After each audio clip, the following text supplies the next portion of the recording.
Au tout début, quand on a créé la Fondation, rien que le fait de créer la Fondation au sein d'une université publique française, ça n'a pas été simple.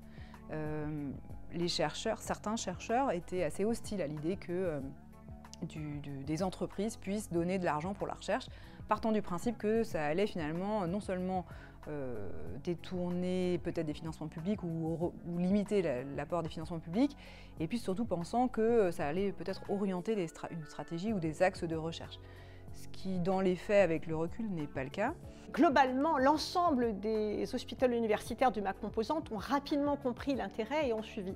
Il y a eu quelques frilosités, très peu, et qui étaient du type oui, mais la Fondation prélève, alors je ne sais plus quels étaient les pourcents, mais enfin 4%, 12%.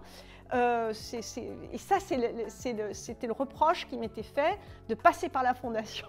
Parfois, je me souviens un étonnement de deux personnes du comité d'entreprise d'une entreprise de BTP Lorraine qui étaient venues parce qu'il y avait des centres d'intérêt sur des thématiques de recherche, et ils sont sortis du rendez-vous avec le président de l'université en disant mais en fait il est patron comme nous, il a des personnels à gérer, il a un budget à garantir, à préparer. Enfin, il y avait une espèce de prise de conscience comme ça que l'Université de Strasbourg, c'était une immense entreprise, quoi. Le fait qu'une partie de la levée de fonds puisse repasser, entre guillemets, à la maison mère, à l'université, pour des projets tout à fait nobles, me paraissait très bien. Ça me permettait à la Composante de contribuer aussi à la communauté universitaire. À l'inverse, j'ai aussi à un moment donné eu à préparer une éminente chercheuse en droit et environnement qui allait rencontrer une entreprise et qui m'a dit « Vous savez, moi je ne suis pas très à l'aise, j'aime bien l'idée d'être un chercheur dans sa tour d'ivoire, je ne suis pas très rassurée à l'idée de parler à des personnes du secteur économique. » Et donc tout s'est très bien passé, elle a été brillante, ils ont été convaincus. Mais voilà, il y avait cette appréhension au départ qui traduit parfois des idées reçues, mais qui sont quand même un peu une réalité sur le terrain. Bien sûr, il y a aussi des chercheurs qui sont extrêmement habitués à être en contact avec des personnes du monde des entreprises, qui eux-mêmes font leur start-up. Il y a vraiment tous les profils et toutes les situations.